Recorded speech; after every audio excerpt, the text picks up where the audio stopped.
Good morning children.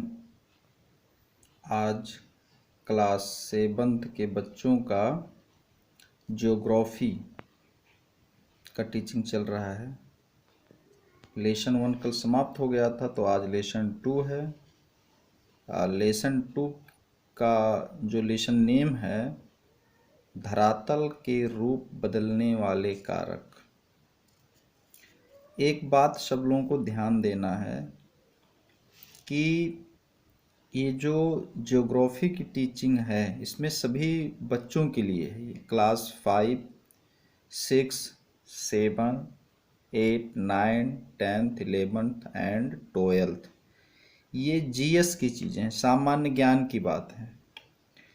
तो जो पढ़ लिए उनको भी पढ़ना है, नहीं पढ़ लिए उनको भी पढ़ना है। जो अभी तक नहीं पढ़े उनको तो सीखना है, जो एक बार पढ़ लिए हैं तो उनके लिए रिवीजन हो जाएगा। तो एक कॉपी में सब नोट्स बना करके रखना है, आपको प्रिपेयर करके रखना है।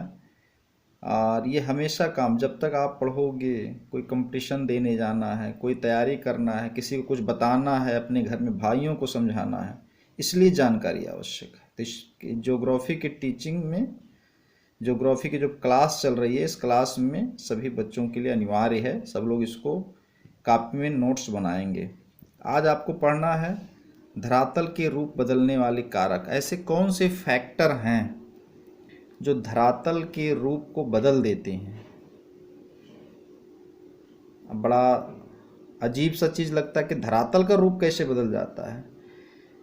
तो ये जो धरातल का जो रूप बदलता है, इसमें काफ़ी टाइम लगता है। मतलब 1 दिन 2 दिन में नहीं होता है, 1 साल 2 साल में नहीं होता है। It takes the time of crore year. करोड़ों साल लग जाते हैं।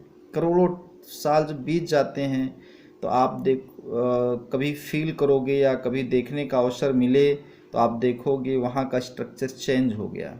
सपोज दैट अभी जहाँ पर हम लोगों का हिमालय है, हिमालय जिस जगह पर है उस जगह पर पहले टैथीज सागर था, आज वहाँ पर हिमालय हो गया। ऐसे बहुत सी जगह पर हैं, कहीं पठार है तो पर्वत है, नदी है, मैदान है। सब अपने जगह पर समयानुसार बदलते रहते हैं। ऐसे अपने आप नहीं हो जाता, इसकी एक प्रोसेस है, एक इसकी प्रोग्रामिंग है, उसके तहत ही बदलते रहते हैं। तो इसके बारे में हम लोग पढ़ाई आज करेंगे। धरातल के रूप बदलने वाले कारक कौन कौन से हैं, उसके बारे में हम लोग पढ़ेंगे। धरातल जो हमारा पृथ्वी है उस पर 2 तरह का शेप है। जो हमारा पृथ्वी है उस पर 2 तरह का शेप है। मान लीजिए ये पृथ्वी है, तो पृथ्वी है तो अब कहीं ऐसे ऊंचा है तो कहीं ऐसे नीचा है, फिर ऊंचा है फिर नीचा है। इसी तरह से ऊबड़ खाबड़ है, कहीं ऊंचा है तो कहीं नीचा है, कहीं कहीं से ये ऊपर का हिस्सा उठा हुआ है, ये ऊपर का हिस्सा उठा हुआ है। तो जो ये ऊपर का भाग है, ये जो ऊपर का उठा हुआ भाग है, इसी को हम लोग महाद्वीप कहते हैं। इसी को हम लोग कहते हैं महाद्वीप, इसी को कहते हैं, या इसको हम द्वीप भी कह सकते हैं। और ये जो नीचे का पोर्शन है, नीचे वाला, इसी पर सागर है, झील है, झरना है, ये सब है।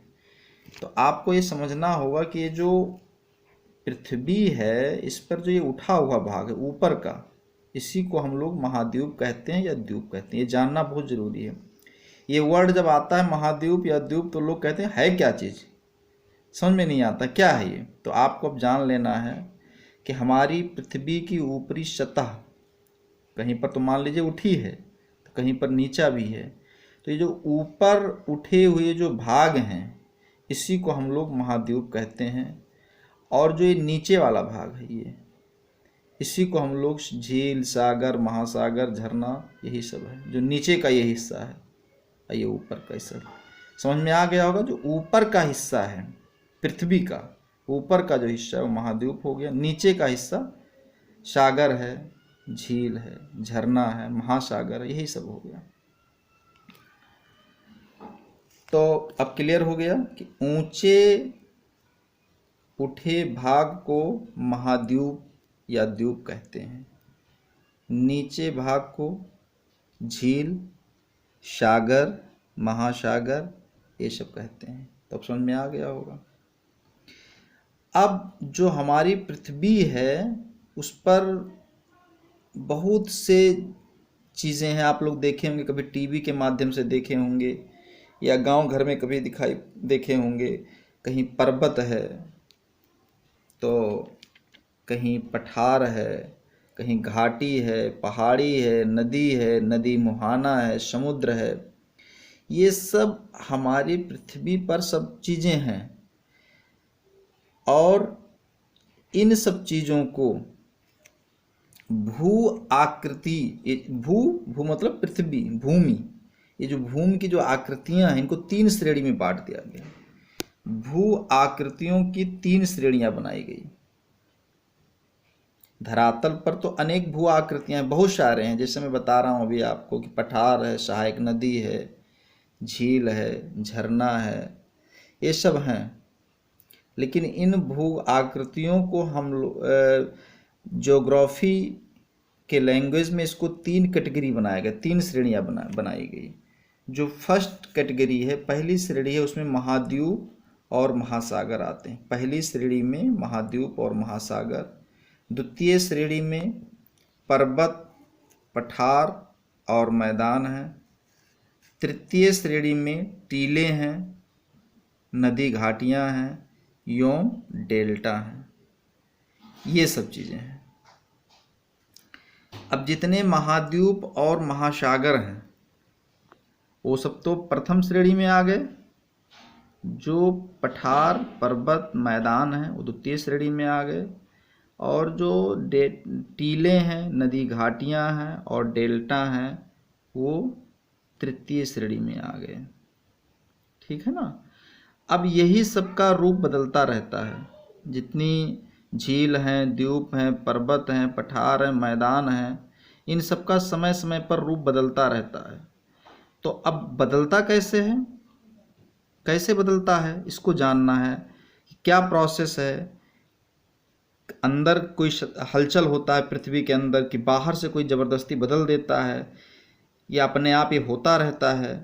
तो इसके लिए जानना है कि पृथ्वी के अंदर इनको बनाने और बिगाड़ने के लिए कोई अच्छा चीज़ बना दिया या अच्छा चीज़ को बिगाड़ दिया, तो इसके लिए 2 प्रकार के बल कार्य करते हैं।